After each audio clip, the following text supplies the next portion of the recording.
Hey guys, welcome to Beware the Awakening. Took a dual cacophone featuring the new Exploud from Paradox Rift with a Sunshout attack, discarding opponent's active Pokemon and all attached cards for 1 colorless, only if this Pokemon evolved from Loudred during this turn. It can also do 140 damage with Headbang for 3 colorless. So while playing this card with our Glimmora EX from Obsidian Flames with the Dust Field ability, locking our opponent's bench down to 3 Pokemons, limiting their support abilities while also doing key discards with our Exploud. We also have a Grabber to put any Pokemon from opponent's hand at the bottom of their deck for the extra disruption, 2 TM evolutions to get our Loudreds into play, 2 Jet Energy to do a surprise discard with Exploud from the bench, 2 Counter Catcher and 1 Boss for the extra power play, our regular trainers for the setup, 1 Raihan for our next Glimmora or to do Headbang with Exploud, and 1 Rod with 1 Miriam to shuffle back our Pokemon energies. You can also think about playing Professor Turo's Scenario or Sharon's Care to reuse the special effect of Sudden Shout by re-evolving the same Exploud. So that's all for the deck list. Now let's go for some gameplay and see how well this deck works. Okay, let's go for our first game with Dual Cacophone. Explode. Explosion.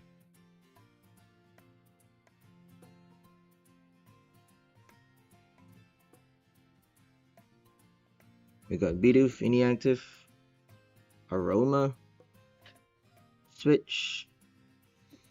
You could do Escape Rope or Switch. I just prefer the Switch, just because normally they have an active Pokemon, an attacker inactive that you want to discard. If we play Escape Rope, then we would be switching out the Glimmora into our Exploud, allowing us to attack with Sudden Shout, but then we would have to play Counter Catcher or Boss to target the same active, which is kind of wasting our resources. It's kind of a waste, just because we may not get the Boss, we may not have the counter effect to play the Catcher. So that's why Switch is so important. Sometimes Escape Rope helps you win at the last minute though, but for this deck, I feel like it's better for us to focus on the control aspect, just because we are disrupting, we are doing a lot of disruption, basically locking their bench and discarding their main attackers, and then after that they could get stuck for a couple turns, and that's where we swoop in and do some damage with Glimmora. We can even attack with our Exploud doing Headbang for 140. We are not playing double turbo though, but we do have enough energies for us to play the attack, enough switches as well. So always prepare enough energy on your Exploud. I think that's the golden rule. Attack with Glimmora first, and then while attaching energies on your bench, preparing for a Headbang before doing your first Sudden Shout. So here comes Darkrai V-Star with Roaring Moon, and we're just gonna do a Grabber right now. Grabber is super fun though. Especially for item lock. We're not doing item lock for this deck, but if they don't have like the Nest Ball or something, especially when you play Iono against decks that doesn't have powerful draw supports like Bibarel, if they do Radiant Greninja, passive draw supports like Mew EX with Pokestop, sort of the same as Roaring Moon, Qianpao could possibly just play Radiant Greninja as well. If they have very few draw supports, Iono and Judge could actually disrupt their hand a lot. I think we're playing Worker now. Worker actually helps us remove Path to the Peak so that we get to play Glimmora's ability. Dust Field is actually a rulebox ability, so if they have Path in play, we're not allowed to cut their bench. I think that's the reason why we have Worker instead of Judge, but endgame though, Iono's gonna help us a lot. So make sure you save a couple Ionos. Don't play it too early. Just play 1 for the early start, but after that though, you should be saving a couple copies for when they have 2 or 3 prize remaining, or even 1 prize remaining, to basically destroy, force them to get stuck. Is especially good against Lost Box, because they're relying mostly on Comfy for the draw support, with a couple other supporter cards like Colress, Iono.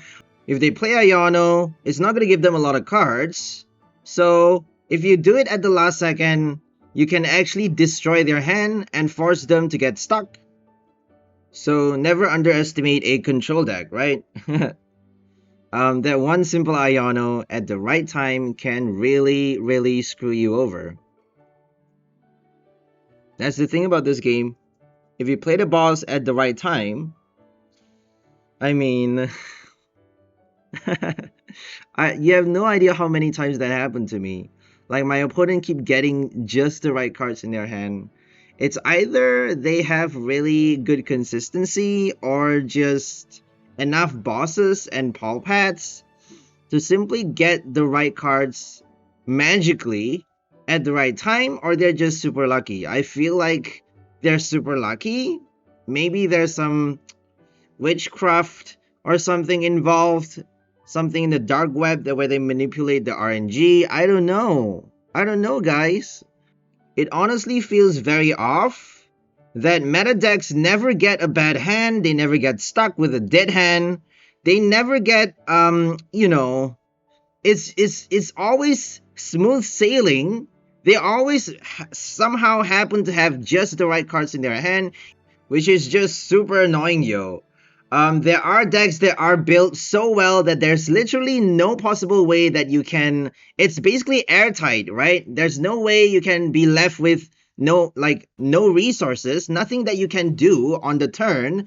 If you get like, you know, one card left in your hand, you can play MEW EX to draw cards. If they play Path to the Peak, you got your Worker, Lost Vacuum to remove it, and then play the MEW EX, basically, with the Radiant Green Ninja to draw cards. So I know that meta decks have really, you know, airtight deck lists, but still, if you play a research in your deck, why did you never discard your bosses? I want to know why people with Miraidon, people who play Miraidon, having research, Professor's research in their deck, why did they never end up discarding their boss or Super Rod? It's super rare to see them discarding their important cards when they play a Professor's research. And if you play like Roaring Moon, you could quite easily be matched up against a grass deck. Like, why doesn't that ever happen? You would think it would happen more often than they should, but they always somehow get the best matchups. I don't know, these people. These people are just super crazy. Why do they always happen to have the perfect odds and just the right matchup? I mean, are they demon bots? Narcissistic psychopaths playing the game just to destroy people's RNG? Or, I don't know. I know this is some conspiracy bullshit that I'm spewing right now, but come on. Playing this game for so many years now, so many, about 5 years now, and I know that the system is rigged. It has to be. The other day we were playing Altaria EX, and we got 0 Roaring Moon matchups. 0 Roaring Moon matchups for so many games in a row. Roaring Moon is like the most current deck right now, and we didn't get a single Roaring Moon for so many games in a row? Are you serious? Because we got Light Pulse. Light Pulse prevents all effects of attacks, and we got Healing. That means if they can't play Frenzied Gouging, they're only doing 220 damage every single turn. 220 is not enough to kill Altaria, and that means we get to heal with our Slowbro, and with our ability, our EX ability, over and over. We got Stadium cards, we got Worker to remove Path to the Peak. We can use our ability to recover damage. We can prevent Frenzied Gouging. Why aren't we getting a Roaring Moon matchup? For 7 to 8 games in a row, I had to just post the video at some point and decide, like, you know what, Roaring Moon is never gonna come. Roaring Moon is just never gonna come. I'm just gonna post the video. I don't care anymore. I mean, some of you out there who's played this game a good amount of time knows what I'm talking about. It's basically not even ridiculous anymore. It's just hilarious. It's honestly a joke to me now that we're not getting anything in our hand. We always get a tails with Mesagoza, or we always have to struggle to set up our bench, even when we have 4 Nest Balls and 4 VIP, more basic Pokemons than evolutions. For this deck is an exception though. For this deck we have more evolutions than basics. Actually, 1 extra evolution just because we need the stage 1 Loudred. We need to evolve stage by stage to be able to play Exploud's special attack, right? The special move requires you to evolve the Whismur stage by stage. That's the only reason why we have more evolutions for this deck, for this specific deck, right? For any other decks though, we have 4 Nest Ball, 4 VIP. Like a couple heavy ball, level ball, great balls, aroma, ultra balls inside the deck. How are we not getting a proper setup? How are we not getting the Bidoof on the first turn when they're playing a Charizard EX? When they're playing a Rare Candy, a Stage 2 with Excalibur? How are we not getting our Bidoof? We just need a goddamn Bidoof, and we can't even get a Bidoof. Are you kidding me? Are you kidding me? This game is just hilarious. It's hilarious. We normally play like a Stage 1 deck or a basic 1 price deck or a Stage 1 EX against a Stage 2, against a deck that has Stage 2 support, at least like Excalibur, and we somehow did not get our VIP, somehow did not get a single Nest Ball on the first. They always force us to play the Ultra Ball for a basic. Almost every game. Honestly, this game is just not fun anymore at this point, is it? It's almost just not fun anymore. If you are forced to play meta decks to get wins, what even is the point anymore? I'm sorry guys, I'm just blowing off some steam. I just feel like I really need to say that though. I have to say that because some players are just too lucky. They're too lucky, yo. I got no words for them. It's not the consistency of the deck, it's just plain luck. It's just plain luck sometimes, isn't it? Come on. Like, look at Misfortune Sister against a Roaring Moon. We have Misfortune Sister for this deck, and we did not discard their Rod, their Dark Patch, their Switches, not even the Nest Ball or Vessels. Like, it's just borderline hilarious, isn't it? That's PTCG. That's what this game is all about. Making people play meta decks, forcing people into doing meta and becoming zombies, becoming brain dead, moronic zombies, playing the meta over and over and over and over again just to rank up. So you can see how stressful it is when you're pressuring yourself to win against the meta.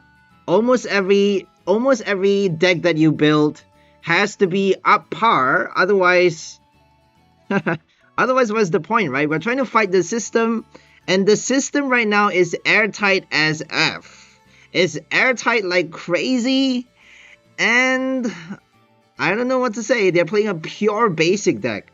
Roaring Moon, pure basic. They got Frenzied Gouging, big damage with Calamity Storm, Super Turbo with Pokestop, Super Turbo with Sada, first turn knockout Frenzied Gouging with free retreat Morpeko as well. I mean, there's nothing you can do. There's nothing. If you don't play a grass deck, you're not gonna win a Roaring Moon.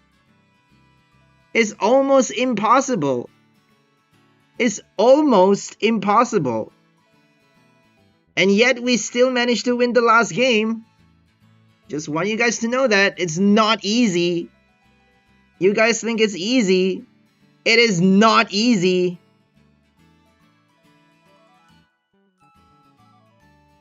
Not even getting enough views on my channel. Everyone else is getting like 10Ks, 5K views. YouTube is a joke. It's a motherfucking joke. You have no idea how much blood, sweat, and tears every video that I make caused me so much pain. It's a little bit unfair. It's all I'm saying. I'm just saying life is a little bit unfair. Anyways, now we're up against Gardevoir EX. Sorry about the rant. Gardevoir EX with Zacian and Screamtail. Oh my gosh. So for those that don't know, Screamtail has an attack that does 20 damage to any one of your Pokemon, any one of your opponent's Pokemon for each damage counter on itself. So basically, it has perfect marriage with Gardevoir's Psychic Embrace ability, basically attaching energies from the discard pile to satisfy the attack cost, while also placing damage counters on the Screamtail to allow you 160 snipe without the Bravery Charm or the Capsule, right? If you have the Capsule, you get to hit 200 plus damage, which is Insane. 280 snipe for a 1 price basic? Total bonkers, right? But they have 10 HP remaining though. The bad thing for that player, whoever's playing God of War with Screamtail, is that they have very few HP remaining after the huge damage snipe.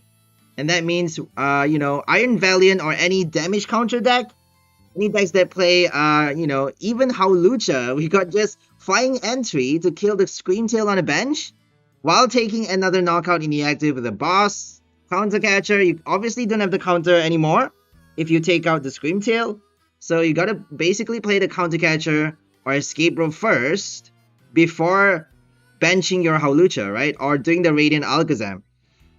So spread decks are very much back in season. Cofagrigus EX, Iron Valiant, Mismagius, all of those cards are super good right now. Reuniclus as well, I'm happy to say. I love Reuniclus just because it has an ability that allows you to recover it, put it back into your hand, and that means you get to play less rods, you get to play less rescue carrier cards like that, because you get to loop the evolution automatically by using its ability. And they've even got TM Devolution against Stage 1 or Stage 2 EXs. You know, after spreading, you get to devolve for multi-price knockout. Isn't that fun? Gotta watch out for recovery though. I mean, you know, if they play like Switch card, they can recover HP from their Roaring Moon. So you're not spreading a lot of damage on Roaring Moon either.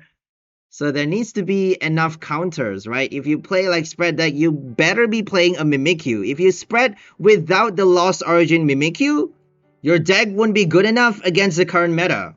Mimikyu connects the dot, with Worst Gift doing 10x damage for each damage counter on all of your opponent's Pokemon. It's perfect for any spread decks, any spread fans. Go check it out.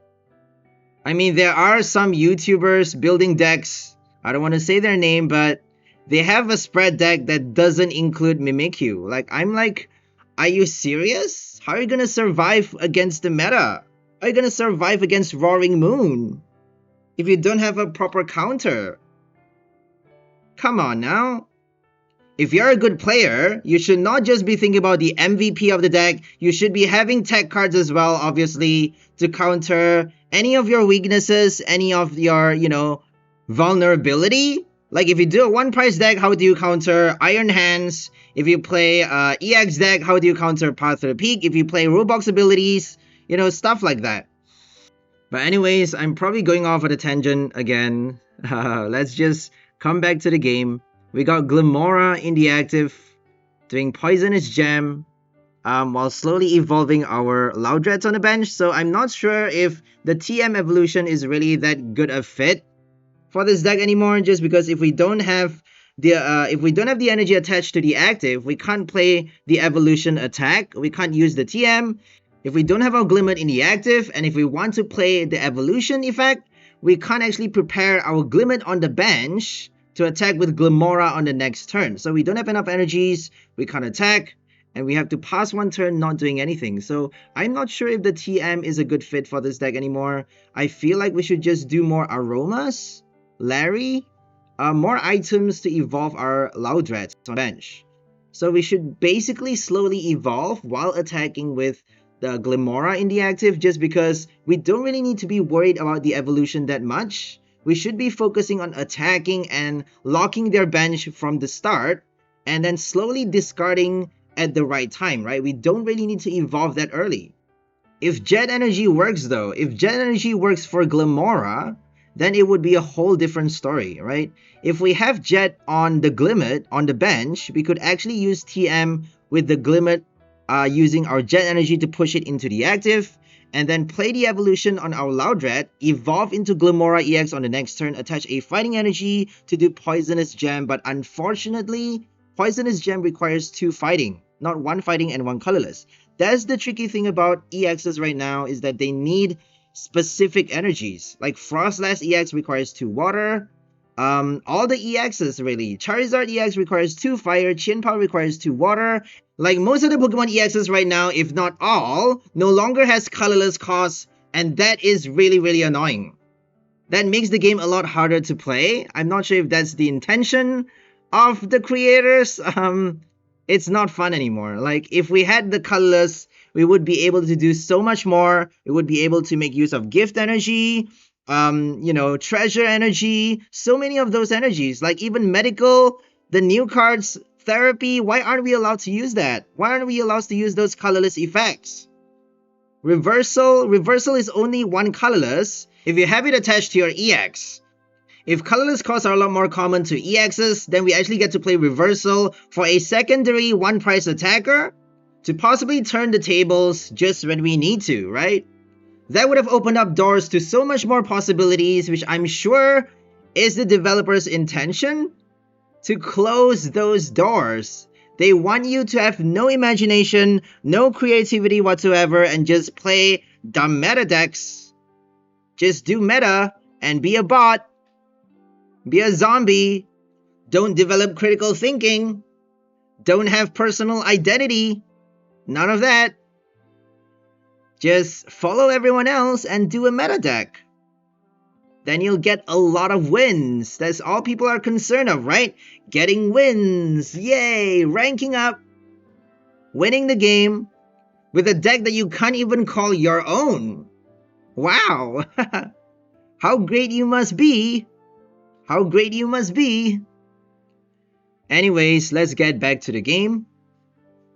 We got a Radiant Greninja knockout on this turn, and that's taking out their Radiant draw support. They got Kirlia though, with supporter cards, so let's not get too hopeful. Reversal energy on the Gardevoir. Screamtail is coming, but apparently they're attacking with a Zacian V first, just because we have an EX and they need a lot of damage to take it out. So, Roar of the Sword to slowly collect the energies. They're discarding some energies to prepare for Psychic Embrace as well. So if we got our counter catcher, it's useless. We need the boss to target the Kirlia on the bench, which is basically not necessary just because they can re-bench it quite easily on the next turn. So I feel like we should just keep smashing the active and keep drawing prizes until they get their Gardevoir. Let's see how long Glimmora can last in the active. And we got Grabber. Let's play the Grabber to potentially put a Gardevoir EX at the bottom. Oh my gosh. Are we going to put the Kirlia though? Or the Gardevoir? I feel like Gardevoir is the better option here.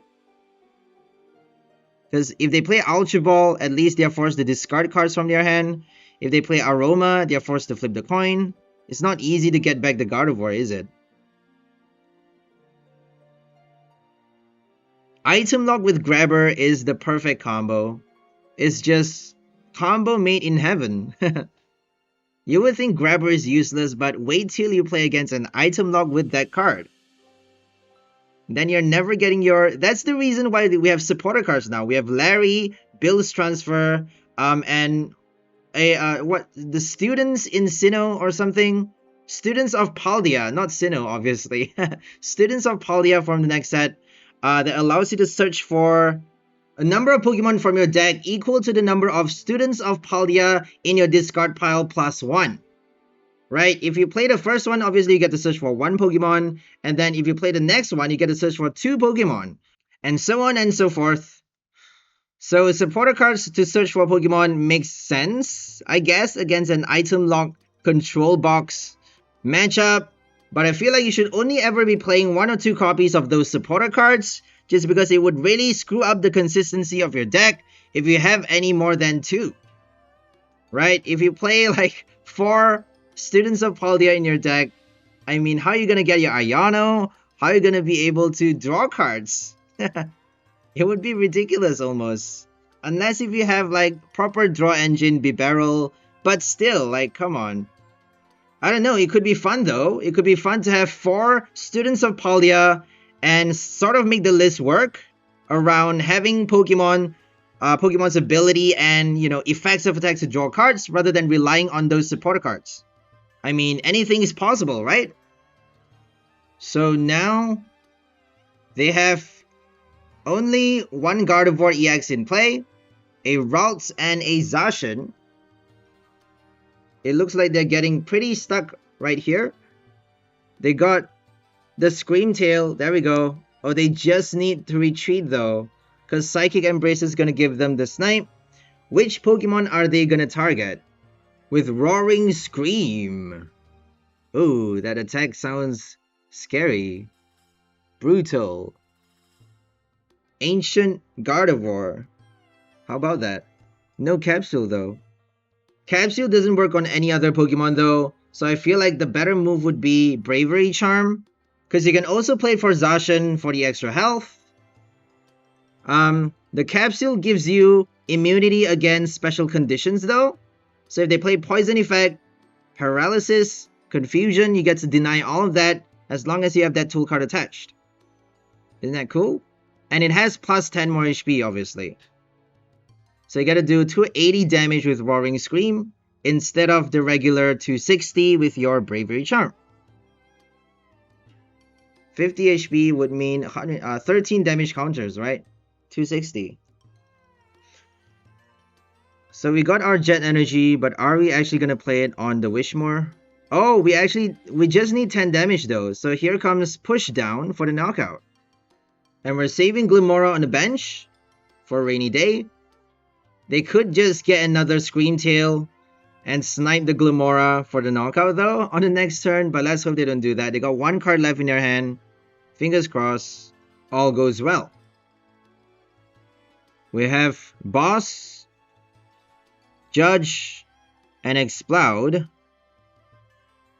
For the next turn, we can discard the Zacian with Sudden Shout and then decide what to do later on. We got two Loudreds, so we should be fine. The thing about Exploud is if you attack with the active and then they do a boss on your bench Loudred, what are you gonna do, right? What are you gonna do after that? So I feel like Golduck is the better option here. Golduck with Reversal could be better than Exploud. Only thing is you get to keep it in play and you obviously get to play it with less price cards remaining because you don't need the counter condition. You don't need to play Reversal Energy. It's sometimes a bitch to play that card. Don't get me wrong. If you play a full control deck though, if you're not planning on drawing any prize cards, I think Golduck with Reversal would work perfectly with Snorlax. We actually did build a deck on that a couple of videos before. You can search on our channel for Snorlax control with Golduck. I think we titled it as Golduck deck. But it's a lot more difficult to do control sometimes. So for Exploud, we've decided to do half control, half price draw, doing knockouts as well with Glimmora, and hitting with Headbang for 140 damage, which is not bad. Not bad damage with 160 HP on the Exploud as well. So it's pretty tanky.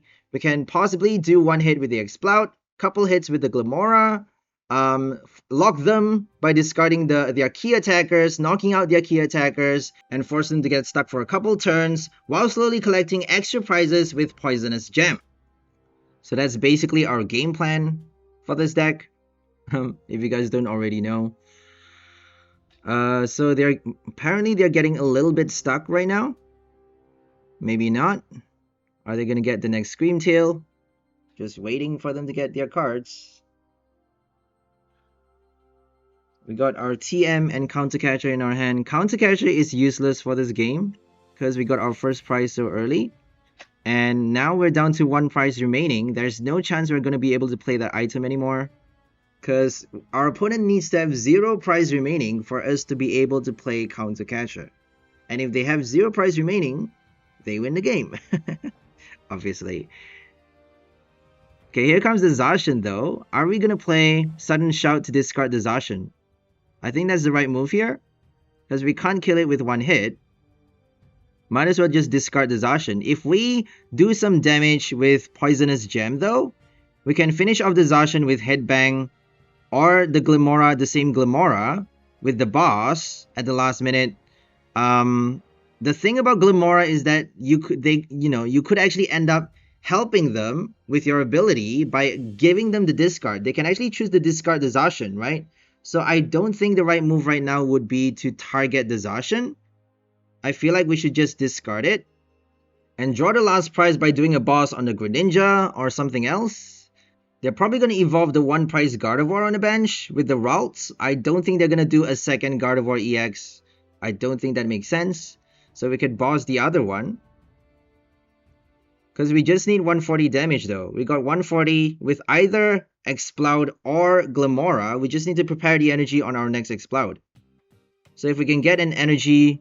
Well, we have 2 energies right now. We just need the Jet or the Poisonous Gem. Obviously, we need the Exploud. The last copy. We may need to play Miriam and Rod to shuffle back the same one, because we only are playing 2 copies of Exploud. But I'm pretty sure we have 2 copies inside the deck. There we go. So we're going to use one right now for Sudden Shout to discard the Zacian. And then we're going to use the other one later for the last prize knockout. With Headbang or just Poisonous Gem. They're probably going to target that with the Scream Tail though. Right? Because they want extra prizes by taking out the EX. So now they have 3 Pokemons in play. That's the fun thing about Glimmora. Is making things a little bit tighter, and they're gonna have to decide which new Pokemon to put in the active. How they're gonna retreat or switch. Gardevoir's got free retreat though with the ability. But if they're not careful, they may end up placing too many damage counters on the wrong Pokemon. That can always happen. Rare Candy for Gardevoir with Shining Arcana and Brainwave. They're drawing with the abilities for Ninja Gardevoir. They got Reversal as well, so we gotta watch out. I think I'm just gonna end the voiceover right here and leave you guys focus on the game. Hope you guys enjoyed this one. Today we're featuring our Exploud from Paradox Rift with the Sudden Shout attack, discarding your opponent's active Pokemon and all attached cards.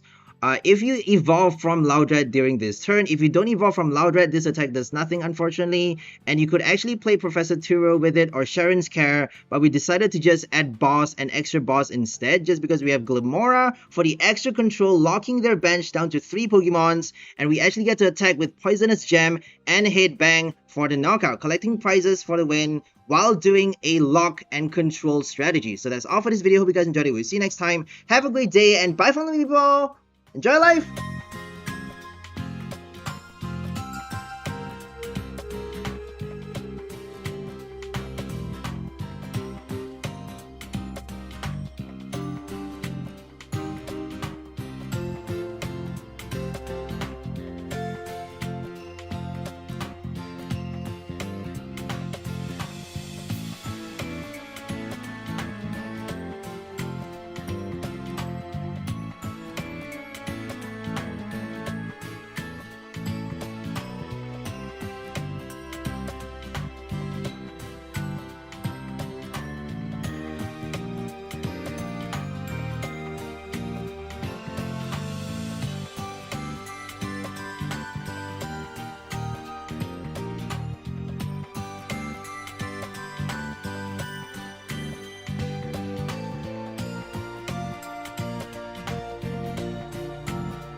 you.